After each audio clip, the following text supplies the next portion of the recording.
So when we're playing an aux instrument like strings or brass, that is an actual instrument, we want to think about how that instrument behaves in real life.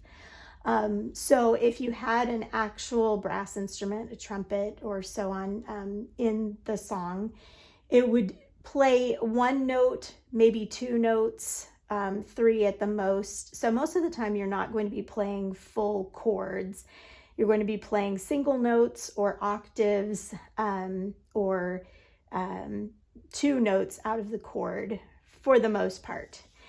Also, you want to think about the range that that instrument has. So if it's a trumpet, you're probably not going to be playing way up in the high range or also way down in the low range, unless you're wanting to imitate that kind of instrument. So for the brass, you're going to stay mostly in the middle to give it a more authentic sound. Most aux instruments have touch sensitivity. So when you're playing the brass, most of the time how hard you push the key makes a difference in how it sounds. So if I give it a punch, it has that brightness to it. And if I play softly, it has more of a pad sound. And you can use those things to your advantage in the song to create different dynamics.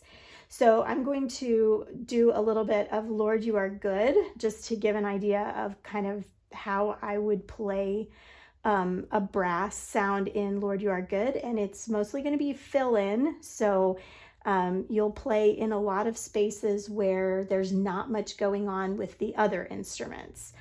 Sometimes you'll mimic what the other instruments are doing, but most of the time the brass particularly is going to play in the dead spaces where other instruments are being more quiet. So we'll start out with our intro.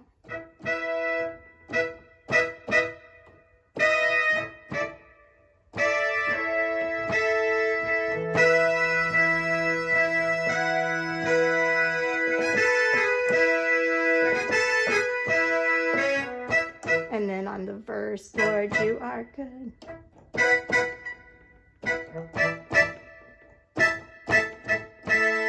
And then people.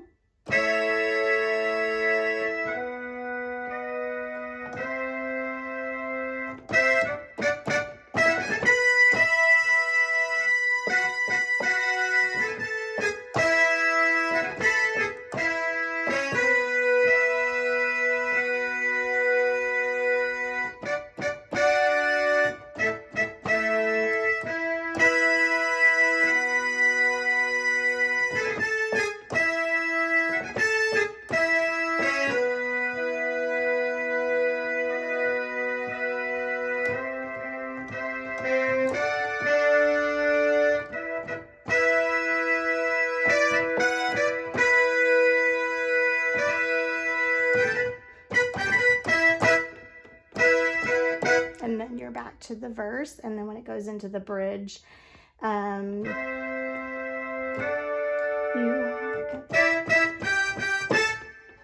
so this part is pretty empty, and then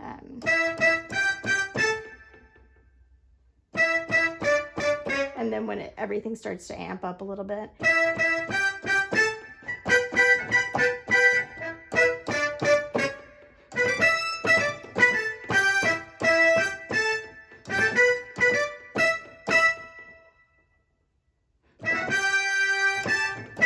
So you're basically filling in when they're not singing.